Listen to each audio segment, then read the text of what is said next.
विद्यार्थी मित्रांनो, इयत्ता 10वीच्या या ऑनलाईन शिक्षणामध्ये आपणा सर्वांचं सहर्ष स्वागत। आज आपण मराठी विषयामधील अपठित गद्य आकलन व कवितेवरील भावार्थ लेखन हा घटक आज आपण पाहणार आहोत।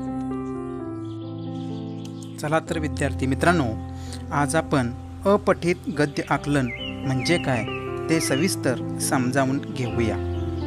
अपठित न वाचलेले, गद्य गद्यांश म्हणजे थोडक्यात 60 ते 80 पर्यंतची शब्द मर्यादा आपणाला दिलेली असते आणि आकलन म्हणजे समजणे। थोडक्यात काय तर अपठित गद्य आकलन म्हणजे ओळखीचा नसलेला परिच्छेद होय।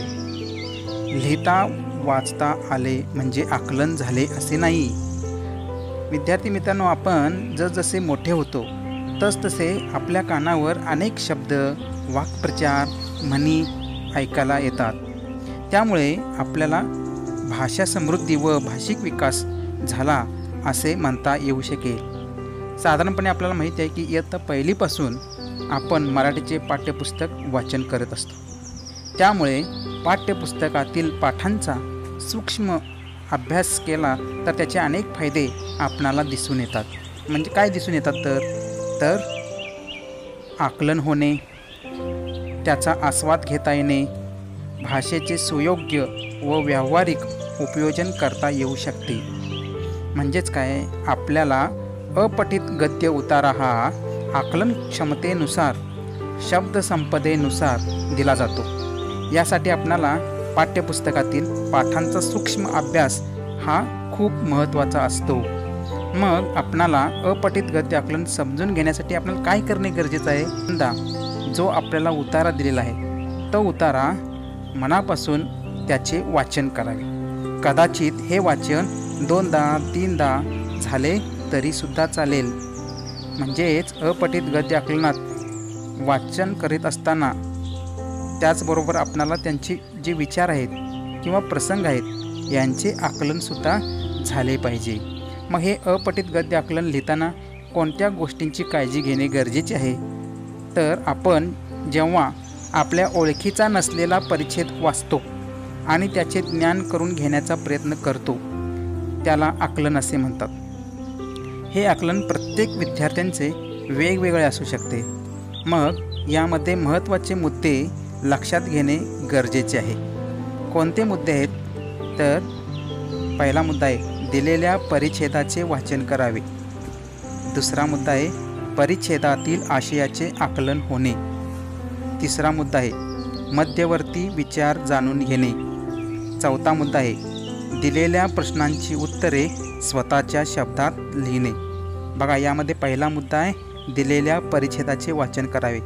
मग आपण पूर्वीच बघितलेलं आहे की हे वाचन 2दा 3दा तरी आपण वाचन करणे गरजेचं आहे। दुसऱ्या मुद्द्यामध्ये काय सांगितलं, त्याचा आशय म्हणजे अर्थ माहिती करून घेणे गरजेचं आहे। तिसऱ्यामध्ये काय सांगितलं, यामध्ये कोणता विचार लेखकांनी मांडलेला आहे तो त्याची मध्यवर्ती कल्पना काय आहे ते आपण समजून घेणे गरजेचं आहे। आणि चौथ्यामध्ये काय सांगितलं, दिलेल्या प्रश्नांची उत्तरे आपल्या स्वतःच्या शब्दात लिहिणे गरजेचे आहे। तर विद्यार्थी मित्रांनो, इयत्ता 10वीला आपल्याला विभाग पहिला जो प्रश्न क्रमांक पहिलाच असतो त्यामध्ये जो दिलेला आहे तो गद्य पठित म्हणजे पाठ्यपुस्तकातील गद्य हा सुद्धा गद्य पठित गद्य असतो। आणि ई जो आहे तो अपठित गद्य उतारा, त्याला एकूण गुण आहेत 4। यामध्ये त्यांनी विभागणी कशी केलेली आहेत बघा, तर 2 भागामध्ये त्याची विभागणी केलेली आहे। पहिला विभाग आकलन कृती 2 गुण आणि दुसरा आहे आकलन कृती 2 गुण। म्हणजेच हा जो अपठित गद्य उतारा प्रश्नपत्रिकेमध्ये दिलेला असतो तो जर आपण मन लावून वाचन केलो तर प्रश्नपत्रिकेमधीलच विभाग 5वा जो आहे जो उपयोजित लेखन आहे त्यातीलच प्रश्न क्रमांक 5अ जो पत्रलेखन आहे त्याला किंवा जो प्रश्न दिला असतो म्हणजे पत्रलेखनाला किंवा हा प्रश्न आहे तो आहे सारांश लेखन। म्हणजे हा जो अपठित उतारा आहे तो सूक्ष्मपणाने वाचून त्याचं 1/3 सारांश लेखन करणे गरजेचं आहे, म्हणजे विभाग 5व्यामध्ये। आणि त्याला गुण आहेत सारांश लेखनासाठी 6 गुण दिलेले आहेत। म्हणूनच हा अपठित गद्य उतारा समजून घेणे अतिशय महत्त्वाचे आहे। चला तर विद्यार्थी मित्रांनो, मग आज आपण असाच एक अपठित गद्य उतारा उदाहरणादाखल समजून घेऊया। प्रश्न कसा असतो पहा, खालील उतारा वाचून त्यावरील कृती सोडवा। उतारा बघा, विद्वत्ता कोणाकडेही असो ती क्षणात मिळवता येणारी बाब नाही। ज्याप्रमाणे झाडाची मुळे एकदम खोल जाऊ शकत नाहीत, त्यासाठी महिने वर्षे लागतात, परंतु जेवढी खोल मुळे असतात तेवढा त्या झाडाचा पाया भक्कम असतो। तसेच विद्वत्तेचेही आहे, जेवढ्या प्रयत्नाने ती मिळवाल तेवढे प्रभावी तुमचे व्यक्तिमत्व असेल। आपल्याला एकदाच विजेसारखे चमकायचे की सूर्यासारखे सातत्याने प्रकाशित राहायचे हे ठरवायचे आहे। विद्वत्ता ही अशी बाब आहे जी केवळ वेळेच्या सदुपयोगाने मिळते। बरे, तिला कोणी तुमच्याकडून काढून किंवा चोरून घेऊ शकत नाही। ती मिळवण्यात खूप धनसंपत्ती खर्ची घालावी लागत नाही, पण एकदा ती तुमच्याजवळ आली की संपूर्ण राष्ट्र तुमच्या लखलखत्या प्रकाशात दिपून जाते। आपला कोणी सन्मान करावा अशी भावनाच मनातून निघून जाते। सर्वजण तुमच्या सहवासात येण्यासाठी, तुमचे आदरातिथ्य करण्यासाठी आतुर असतात। थोडक्यात काय, विद्वत्ता तुम्हाला सर्व मिळवून देते, ज्याची तुम्ही स्वप्नातही अपेक्षा केलेली नसते। लेखकाने या वरील उतार्यामध्ये थोडक्यात काय सांगितले आहे बरे, तर विद्वत्तेचे महत्त्व सांगितले आहे। विद्वत्ता ही क्षणात मिळवता येत नाही, तर त्यासाठी भरपूर कष्ट हे घ्यावे लागतात। उदाहरण त्यांनी या ठिकाणी देतात झाडाचे। सुरुवातीला आपण एखादे झाड लावतो, त्याची जी मुळे असतात ती मुळे 1-2 दिवसात खोल जाऊ शकत नाहीत, त्यासाठी काही महिने, काही वर्षे लागू शकतात। जेवढी ती खोल जातात तेवढा त्याचा पाया भक्कम असतो। कितीही वादळ सुटले तरी सुद्धा ते झाड अतिशय भक्कमपणाने एकाच ठिकाणी स्थिर असते। तसेच या विद्वत्तेचेही आहे। विद्वत्तेसाठी आपण प्रयत्न केल्याने ती मिळवता येऊ शकते। त्यामुळेच आपले व्यक्तिमत्व आहे ते व्यक्तिमत्व हे प्रभावी होऊ शकते। पुढे काय म्हणतात की आपल्याला विजेसारखे चमकायचे की सूर्यासारखे नेहमी प्रकाशित राहायचे हे आपण ठरवायचे आहे। म्हणजेच काय, वीज एक क्षणात येऊन जाते, मात्र सूर्य काय करतो, आपल्याला नेहमी प्रकाशित राहतो। हे आपण म्हणजे या दोन्हीपैकी आपण ठरवायचं आहे। आपण नेहमी सूर्यासारखेच प्रकाशित राहिले पाहिजे। विद्वत्ता ही वेळेचा आपण चांगला उपयोग केला तर ते सुद्धा व्यवस्थित राहू किंवा स्थिर राहू शकते। विद्वत्ता ही कोणीही काढून किंवा चोरून घेऊ शकत नाही, किंवा यासाठी खूप पैसेसुद्धा खर्च करावे लागत नाहीत। विद्वत्ता ही आपल्याजवळ एकदा आली की संपूर्ण राष्ट्र तुमच्याजवळ येऊ शकते, संपूर्ण आयुष्य तुमचे प्रकाशमान होऊन जाते व कोणीतरी आपल्याला सन्मान करावा अशी भावनाच मनातून निघून जाते। विद्यार्थी मित्रांनो, सर्वजण आपल्या सहवासात आदरातिथ्य करण्यासाठी आतुर असतात। थोडक्यात काय, तर विद्वत्ता तुम्हाला सर्व काही मिळवून देते, ज्याची तुम्ही स्वप्नात देखील कधीही अपेक्षा केलेली नसते, अशी तुम्हाला विद्वत्ता मिळू शकते, असे वरील उदाहरणादाखल आपणाला दिसून येते। आता आपण जो वरील उतारा व त्याचा अर्थ पाहिला, आता त्यानंतर आपण त्यावरील आधारित ज्या काही कृती दिलेल्या आहेत त्या कृती कशा पद्धतीने सोडवाव्यात हे आपण आता पाहूया। विद्यार्थी मित्रांनो, आता नुकताच आपण उतारा वाचन केलेला आहोत, अर्थसुद्धा आपण पाहिलेले आहोत। आता त्याखालील आकलन कृती कशी असते पहा। प्रश्न आहे, उतारा वाचून त्यावरील कृती सोडवा। आहे वैशिष्ट्ये लिहा। पहा, विद्वत्तेची वैशिष्ट्ये व खाली 4 चौकोन दिलेले आहेत। या 4 चौकोनामध्येच आपणाला उत्तरे लिहायची असतात। ही चौकोनीची काढायची आहेत ते पेनानेच चौकोन म्हणजे आकृती काढणे अपेक्षित आहेत व यासाठी 4 चौकोनामध्ये प्रत्येक चौकोनामध्ये जी उत्तरे आपण लिहिणार आहोत त्यासाठी अर्धा अर्धा गुण आहे आणि 2 गुण असणार आहेत। मग आता या ठिकाणी विद्वत्तेची वैशिष्ट्ये काय सांगितलं बघा। पहिलं वैशिष्ट्य आहे विद्वत्ता वेळेच्या सदुपयोगाने मिळते, पहिलं उत्तर आहे। दुसऱ्यामध्ये काय लिहायचं आहे, तिला कोणी तुमच्याकडून काढून किंवा चोरून घेऊ शकत नाही। तिसऱ्या चौकोनामध्ये लिहायचं आहे तिला मिळवण्यात खूप धनसंपत्ती खर्ची घालावी लागत नाही व चौथ्यामध्ये लिहायचं आहे विद्वत्ता तुमच्याजवळ आली की संपूर्ण राष्ट्र तुमच्या लखलखत्या प्रकाशात दिपून जाते। अशी 4 चौकोनामध्ये उत्तरे आपण लिहायची आहेत। अर्धा अर्धा अर्धा अर्धा असे एकूण 2 गुण आपणाला या ठिकाणी मिळू शकतात। विद्यार्थी मित्रांनो, यानंतर यातीलच हा प्रश्न आहे खालील घटनेचा किंवा कृतीचा परिणाम लिहा। इथे कशा पद्धतीनं दिलेले आहेत पहा, घटना कृती आणि दुसऱ्या बाजूला लिहिलेला आहे परिणाम। यासाठी सुद्धा 2 गुण दिलेले आहेत। मग यामध्ये आपल्याला काही वेळेला एकामध्ये घटना किंवा कृती एकामध्ये दिले जाईल आणि दुसऱ्या उदाहरणामध्ये परिणाम दिला जाईल। मग आपण घटना किंवा कृती लिहायची आहे। काही वेळेला घटना कृती एक दिली जाईल, काही वेळेला दुसऱ्यामध्ये परिणामामध्ये एक कृती दिली जाईल आणि ते आपण घटना लिहायची आहे। इथं आता उदाहरण कसे सोडवलेले आहेत पहा। आपण हे उदाहरण दाखल पाहत आहोत। यामध्ये दिलेले आहेत घटना कृती।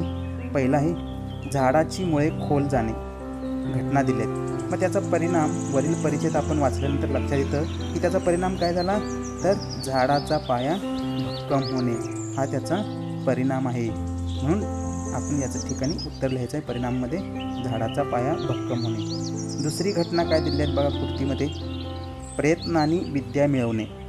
मग यासाठी परिणाम काय, त्याचा परिणाम काय होतो, व्यक्तिमत्व प्रभावी होणे। असे परिणाम यामध्ये आपण लिहिणे अपेक्षित आहे। अशा पद्धतीने आपल्याला या ठिकाणी 2 गुण मिळू शकतात। विद्यार्थी मित्रांनो, आत्ताच आपण विभाग पहिला प्रश्न क्रमांक 1 त्यातील ई अपठित गद्य आकलन एकूण गुण 4 याचा आपण सविस्तर अभ्यास केलेलो आहोत। व्हिडिओच्या शेवटी यावर आधारित एक स्वाध्याय तुम्हाला दिलेला जाईल आणि तो आपण आपल्या वहीत सोडवावा। विद्यार्थी मित्रांनो, यानंतर आता आपण कवितेवरील भावार्थ लेखन या घटकाचा आपण अभ्यास करूया। विद्यार्थी मित्रांनो, भावार्थ म्हणजे काय, तर भाव अधिक अर्थ। भाव म्हणजे कवी कवयित्री यांच्या मनातील विचार, अर्थ काय आहे ते व्यक्त करणे म्हणजेच भावार्थ। कवी कवयित्री यांनी त्यांच्या मनातील सांगितलेले विचार काय आहे ते व्यक्त करणे म्हणजेच भावार्थ होय। आपल्याला इयत्ता 10वीच्या पाठ्यपुस्तकातील ज्या कविता आहेत त्या कवितेचा आपण भावार्थ पाहणार आहोत। इयत्ता 10वीच्या पाठ्यपुस्तकातील पहिलीच कविता आहे पद्य क्रमांक 4 उत्तम लक्षण। संत रामदास हे कवी आहेत। हा एक अभंग आहे। यामध्ये संत रामदास यांनी या रचनेत आदर्श व्यक्तीची लक्षणे सांगितली आहेत। आदर्शत्वाची संकल्पना त्यांनी स्पष्ट करताना काय करावे आणि काय करू नये याबाबत मार्गदर्शन केलेले आहे। नेहमी आपण सत्याचा मार्ग स्वीकारावा, विवेकाने वागावे, कीर्ती वाढवावी असा संदेश या रचनेतून संत रामदास देतात। विद्यार्थी मित्रांनो, आतापर्यंत इयत्ता 10वीच्या पाठ्यपुस्तकातील आपण ज्या कविता व्हिडिओच्या माध्यमातून पाहिलेल्या आहोत त्याचा फक्त आपण आता भावार्थ लेखन पाहणार आहोत। हे उत्तम लक्षण या कवितेचा भावार्थ पुढीलप्रमाणे आहे की पहिल्याच अभंगामध्ये या ठिकाणी संत रामदास म्हणतात की श्रोतेजन जे आहेत त्यांना उत्तम गुणांची लक्षणे वर्णन करण्यासाठी या ठिकाणी सांगत आहेत। ते श्रोते तुम्ही लक्षपूर्वक ऐका, कारण ही लक्षणे जर तुम्ही धारण केलात तर तुम्ही सर्व गुण संपन्न बनू शकाल। पुढच्या चरणातमध्ये म्हणतात, कुठेही जाताना तुम्ही योग्य मार्गाची चौकशी करावी. फळ खाण्यापूर्वी ते व्यवस्थित आहे की नाही याची खात्री करूनच ते फळ खावे. वाटेत एखादी पडलेली वस्तू असेल तर ती एकदम उचलून घेऊ नये. तसेच पुढे म्हणतात, कोणाच्या विनंतीचा अव्हेर करू नये. वाईट मार्गाने धन मिळवू नये. कितीही कठीण प्रसंग आला तरी आपला सन्मार्ग म्हणजे चांगला मार्ग सोडू नये. पुढे म्हणतात की भांडखोर व्यक्तीशी भांडायला जाऊ नये. वाचाळाशी वाद कधीच घालू नये. अंतर्यामी संतांची संगत म्हणजे चांगल्या लोकांची संगत कधीही सोडू नये. पुढच्यामध्ये म्हणतात, आळसात कधीही सुख मानू नये. दुसऱ्याची चहाडी करण्याला विचारसुद्धा मनाला स्पर्श करू नये. सर्व प्रकारचे विचार करूनच कोणतेही सहकार्य करावे. पुढे म्हणतात, सभेमध्ये बोलताना लाजू नये. बाष्कळपणाने म्हणजे वाईट कोणीही बोलू नये आणि कोणत्याही प्रकारचे पैजा घेऊ नयेत. पुढच्या चरणामध्ये म्हणतात, कधी कोणाचे उपकारसुद्धा घेऊ नयेत. घेतलेच तर फेडल्याशिवाय राहू नये आणि कोणाचाही विश्वासघात करू नये. हे महत्त्वाचं आहे. 8व्या चरणामध्ये म्हणतात, आपल्या मनाचा मोठेपणा, औदार्य, स्वाभिमानी कधीही सोडू नये. पराधीन राहू नये व आपला भारी दुसऱ्यांच्यावरती लादू नये. पुढे म्हणतात, सत्याचा मार्ग कधीही सोडू नये. असत्याच्या वाटेवर कधीही जाऊ नये व खोटेपणा, अभिमान कधीही बाळगू नये. व शेवटी म्हणतात, कधीही अपकीर्ती होऊ देऊ नये. सत्कीर्ती म्हणजे चांगली कीर्ती वाढवावी. विवेकाने नेहमी ठामपणे सत्याचीच वाट धरावी. असे संत रामदास या उत्तम लक्षण या अभंगामध्ये या भावार्थ सांगितलेला आहे. इयत्ता 10वीच्या पाठ्यपुस्तकातील 6वी कविता आहे वस्तू. कवी आहेत द.भा. धामणसकर, दत्तात्रय धामणसकर. या वस्तू कवितेमध्ये कवी काय म्हणतात पहा. ही जी कविता आहे ती मुक्तछंद प्रकारातील आहे. कोणत्याही निर्जीव वस्तूशी मानवी भावना जोडली गेली की ती वस्तू अनमोल ठरते व ती वस्तू माणसाला दीर्घकाळ साथ देत असतात. व्यक्ती आणि वस्तू यांच्यामध्ये एक अतूट प्रकारचं नातं यामधून तयार होतं. त्यामुळेच थोर व्यक्तींच्या वापरातील वस्तू पुढे संग्रहालयात जतन केल्या जातात. वस्तूंना भावना असतात हे समजूनच वस्तू वापराव्यात. त्यांच्याबरोबर स्नेह जपावा ही भावना या कवितेतून व्यक्त केलेली आहे. याचा जर आपण भावार्थ लेखन पाहिला तर थोडक्यात काय म्हणतात पहा की कवी म्हणतात की निर्जीव वस्तूमध्ये सुद्धा जीव असतो म्हणून त्यांना जीव नसल्यासारखे वागू नये. आपल्या जीवनाचेच ते एक अविभाज्य अंग आहेत. या वस्तूंना मन भावना नसतीलही पण आपण त्यांना वस्तूंना मन असल्यासारखे मायेने जपले तर त्यासुद्धा खूप सुखावतात. वस्तू आपल्या गरजा पूर्ण करणारे असतात. जणू ते आपले सेवकच असतात. पण त्यांना आपण बरोबरीचं मानसुद्धा त्यांना देणं गरजेचं आहे. वस्तूंना आपल्याकडून सुद्धा भरपूर अपेक्षा नसतात. त्यांना स्वतःची स्वतंत्र खोलीसुद्धा नको असते. पण त्यांच्या आपल्या मानलेल्या म्हणजे स्वतःच्या जागेवरून दूर न करण्याची खात्री आपण देणे गरजेचे असते. वस्तूंना स्वच्छ राहणेसुद्धा आवडते. त्यामुळे त्यांची नियमित स्वच्छता करणे हे हाताने लक्षात ठेवणे म्हणजेच आपण लक्षात ठेवणे गरजेचे असते. त्या वस्तूंनासुद्धा आपण आपुलकीने जपावे. त्यांना लाडसुद्धा करावे. कारण याच वस्तू आपण या आयुष्यातून निघून गेल्यावरही आपल्या आठवणी स्नेह जिवंत ठेवणारे असतात. एखाद्या वस्तूची कार्यक्षमता संपुष्टात आली ती वापरण्यास अयोग्य झाली की आपण तिला घराबाहेर काढून टाकतो.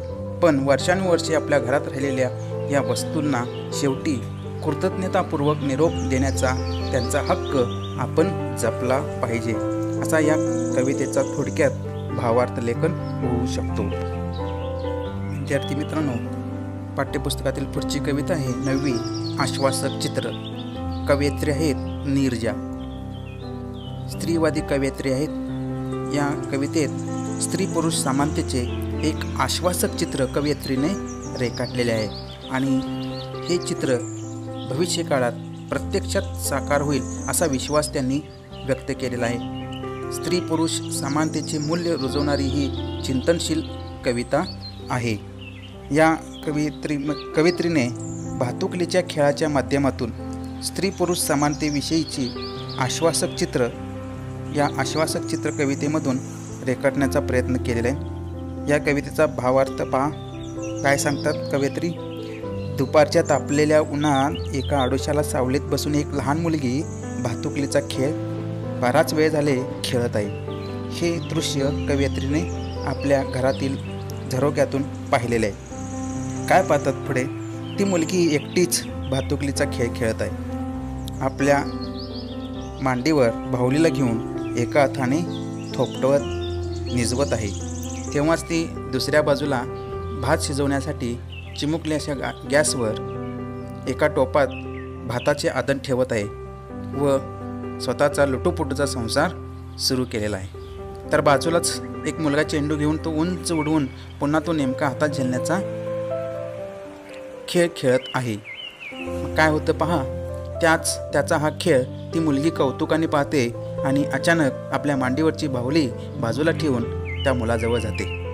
तो मुलगा पुन्हा तिला आपले चेंडू उडवून झेलण्याचे कौशल्य दाखवतो।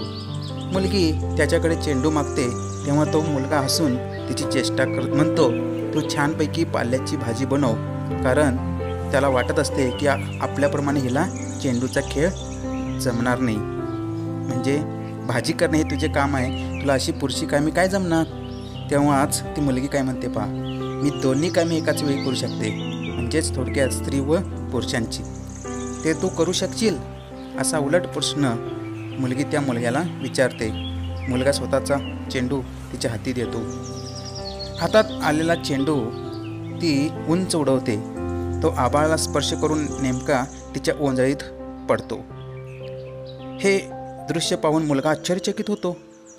ती चेंडू आपल्यासारखाच झेलू शकते याचे आश्चर्य मुलाला वाटते। आता तुझी पाळी, तू माझे काम करून दाखव, असे मुलगी मुलाला म्हणते।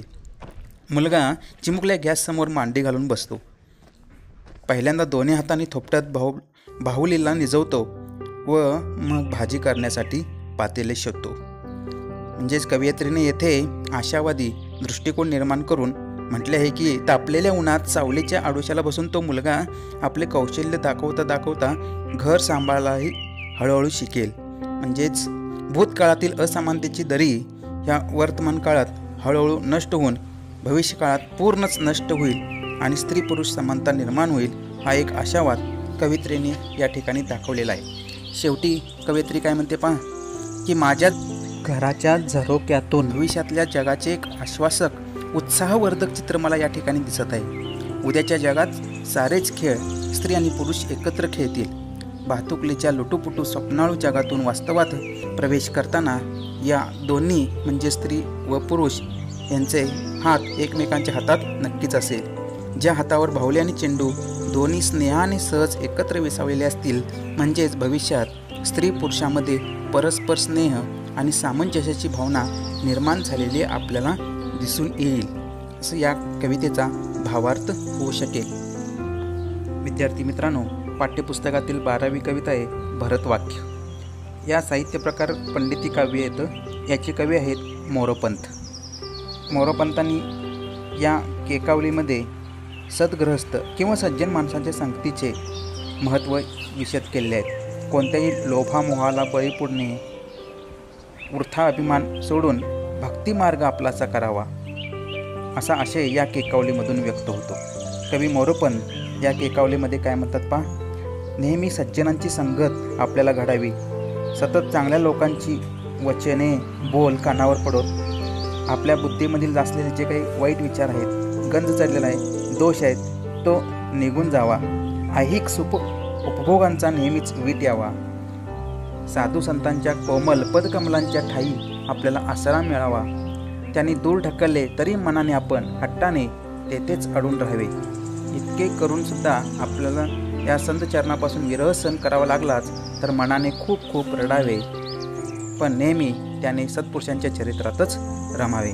दुसऱ्या चरणात म्हणतात, मनाने कधीही डगमगू नये, निश्चय भंग पाहू देऊ नये, दृष्ट लोकांनी निर्माण केलेल्या विघ्नांची बाधा दूर व्हावी, चित्त भजनापासून ढळू नये, सज्जनांनी सांगितलेल्या मार्गाकडे भक्ती मार्गाकडे बुद्धी वळावी, हृदयाला आत्मतत्वाचे भान यावे, खोटा अभिमान नाहीसा हो, असे पावन झालेले भक्तिमार्गाला लागलेले मन पुन्हा विषयाच्या लालसेने मलिन होऊ नये आणि आत्मज्ञानाने सारे पाप जळून भस्मसात होऊ. शेवटी म्हणतात, हे प्रभो, माझ्या मुखात तुझ्या नामावलीचा सदा वास हो, तिच्यामुळे माझ्या संपूर्ण कामना सफल होतील.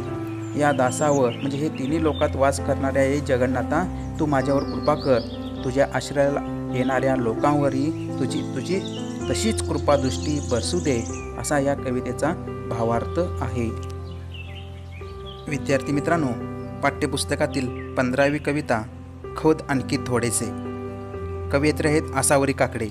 ही एक प्रेरणादायी काव्य आहे. यामध्ये काय सांगतात पहा, जीवनात प्रयत्न आणि सकारात्मकता यांचे महत्त्व अनन्यसाधारण आहे. ध्येय साध्य करताना संयम, जिद्द, आत्मविश्वास चिकाटीने कार्यरत राहावे लागेल. या कवितेमध्ये खोद आणखी थोडेसे मधील आणखी थोडेसे हा शब्द आपणास चिकाटी, जिद्द, आशावाद सूचित करणारा आहे. या कवितेचा जर आपण भावार्थ पाहिला तर तो पुढीलप्रमाणे होऊ शकेल. या ठिकाणी कवयित्री म्हणतात की आणखी थोडे खोदलेस तर पाणी हाती लागेल, म्हणजेच थोडा आणखी प्रयत्न केला तर आपले साध्य आपल्याला प्राप्त होते. धीर न सोडता आपण उमेदीने पुढे गेले पाहिजे, कारण प्रत्येक वेळेला अपयश हाती येईल असे नसते. तसेच प्रत्येक वेळेस आपण फसवलेच जाऊ असे सुद्धा होऊ शकत नाही. कधीही सर्व संपले असा विचारसुद्धा मनात आणू नये, कारण मनात जीवनाचा एक आशावादही असतो. पानगळीच्या वेळी गळून पडणाऱ्या पानालाही नवीन पालवीची आस असते. म्हणजेच प्रत्येकाच्या मनात नवनिर्मिती करण्याची क्षमता असते. जे वास्तव आहे त्याविषयी कोणताही भ्रम न ठेवता, उगाचच भ्रामक समजुती न बाळगता मनात साचलेल्या गोष्टी मोकळ्या करून सत्याला सामोरं गेले पाहिजे. आनंदाने सत्य स्वीकारायला आपण शिकले पाहिजे. म्हणून शेवटी म्हणतात, कधीही उमेद न हरता प्रयत्न करत राहिले तर त्या प्रयत्नांना यश लाभेलच, कारण उमेदीने जगण्यासाठी थोडीशी इच्छाशक्तीच गरजेची असते, असे आसावरी काकडे या ठिकाणी म्हणतात. विद्यार्थी मित्रांनो, पाठ्यपुस्तकातील 16वी कविता आहे आकाशी झेप घेरे. कवी आहेत जगदीश खेबुडकर. या कवितेचा साहित्य प्रकार जर आपण पाहिलो तर उद्बोधनपर काव्य आहे. यामध्ये कवी जगदीश खेबुडकर यांनी माणसाने परावलंबन सोडून स्वतःच्या क्षमतावर विश्वास ठेवावा व ध्येयाची उच्च शिखरे काबीज करावीत, हा संदेश यामधून दिलेला आहे. या कवितेचा थोडक्यात जर आपण भावार्थ पाहिलो तर काय म्हणतात पहा, कवी म्हणत आहेत, हे पाखराला म्हणजेच मनुष्याला उद्देशून, आणि सोन्याचा पिंजरा म्हणजे सोन्याचा पिंजरा याचा अर्थ आयते मिळालेले सुख किंवा वैभव सोडून स्वतःला सिद्ध करण्यासाठी तू काय कर, आकाशी झेप घे म्हणजे सज्ज हो. स्वतःच्या क्षमता ओळखून पुढे पुढे जात राहा. तुझ्या भोवती अनेक सुखे, माया, मोह यांचा पाश आहे. या सुखाचे फळ चाखून तू तृप्त होत आहेस. तुझ्या शरीरास या ऐशारामाची चटकच लागलेली आहे. अरे वेड्या, या ऐश्वर्याच्या कुठेपर्यंत आसरा तुला घेऊ शकशील. म्हणून पुढे म्हणतात, तुला देवाने पंख दिलेले आहेत तर त्याचा वापर करून सामर्थ्याने विहार कर. म्हणजेच मनुष्याला जे 2 हात दिले आहेत त्याचा वापर करून कष्ट कर, असे कवीला या ठिकाणी सांगायचं आहे. दरी, डोंगर, हिरवी राने, नदी, सागर याला ओलांडून म्हणजेच तू अतिशय जिद्दीने वाटेत येणाऱ्या अडथळ्यांचा सामना करत तू पुढे पुढे एक एक टप्पा पार करत शिखरापर्यंत पोहोच. म्हणून तुझे मन हे जाणत आहे की कष्टाविना फळ ना मिळते, म्हणजे कष्टाशिवाय कधीही फळ मिळत नाही. कळते पण वळत नाही अशी अवस्था होऊन तुझ्या हृदयात हा सल टोचत आहे आणि तुझा जीव बावरा होत आहे. म्हणून शेवटी कवी म्हणतात, जेव्हा घाम गाळून तू श्रम करशील व त्या घामातून जे मोती म्हणजे धन मिळतील, तेव्हा श्रम देवता तुझ्यावर नक्कीच प्रसन्न होईल. कष्टातून कमावलेल्या धनामुळे घरात प्रसन्नता येईलच. स्वकष्टाचे महत्त्व जाणल्यावर तुझ्या आयुष्याचे सार्थक झाल्याशिवाय राहणार नाही, असा या थोडक्यात भावार्थ होऊ शकेल. विद्यार्थी मित्रांनो, पाठ्यपुस्तकातील आपली शेवटची कविता 19वी, तू झालास मूक समाजाचा नायक. कवी आहेत ज. वी. पवार. साहित्य प्रकार जर आपण पाहिलो तर एक समाज प्रबोधन साहित्य प्रकार आहे. या ठिकाणी काय म्हणतात पहा, महाड येथे चौधार तळ्याचा सत्याग्रह झाला त्या घटनेला 50 वर्षे पूर्ण झाल्याच्या निमित्ताने डॉक्टर बाबासाहेब आंबेडकर यांचा गौरव या ठिकाणी कवींनी केलेला आहे. याचा जर आपण भावार्थ पाहिला तर काय म्हणतात पहा कवी, तू नव्या वाटेवर ज्यावेळी जायला निघालास तेव्हा त्यावेळेची जी परिस्थिती होती ती आजूबाजूला अंधाराचे साम्राज्य होते. तिथे अजून सूर्य उगवलाच नव्हता. म्हणजेच पीडित शोषित समाज अज्ञानात अंधारात खितपत पडलेला होता. त्यांना स्वतःची जाणीवसुद्धा नव्हती. सूर्यफुलांनी म्हणजे समाजाने पाठ फिरवलेली होती.